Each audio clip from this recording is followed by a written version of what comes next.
হিসাব রাখতে পারি না। আল্লাহরে জিগাইবানি কি করলে আমার ধন কমবে। মুসা নবী কয় ঠিক আছে জিগাইব।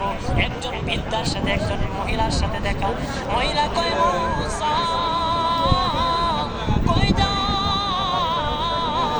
কই যাও রে মুসা। মুসা নবী কয় তোর পাহাড়ে যাব আল্লাহর সাথে কথা। মুসা রে আল্লাহরে জিগাইবানি আমি গরিব মানুষ, আমি ভালো কিছু কিনতে পারি না, ছেলে মেয়েকে ভালো কিছু খাওয়াইতে পারি না, ভাঙ্গা ঘর এত গরিব, ভালো করে ঘর বানাইতে পারি না।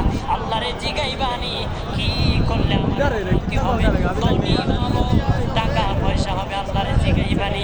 আল্লাহ মুসা নবী কয় ঠিক আছে আল্লাহরে জিগাইব তুমি কেমনে ধনী হইবা। আল্লাহ নবী মুসা নবী তিন রাস্তার মোড়ে যা দেখে একটা লোক বসে আছে, তার দুই হাত নাই দুই পা নাই, দুই হাত নাই দুই পা নাই।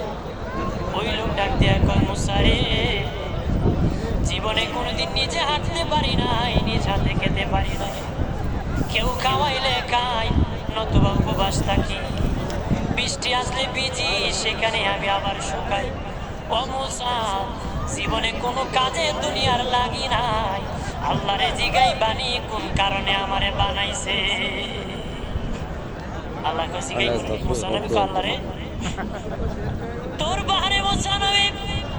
মুসা ছিল কালিমুল্লাহ, কথা বলার প্রেম ছিল, কথা বলতো, কথা বলার প্রেম ছিল। কথা বলতে বলতে শেষ দিকে আল্লাহ গো আসার সময় তিনটা লোক আমার কাছে প্রশ্ন করেছে। একজন লোক হলো ধনী, কিভাবে তার ধন কমবে। আল্লাহ বলেন মুসা রে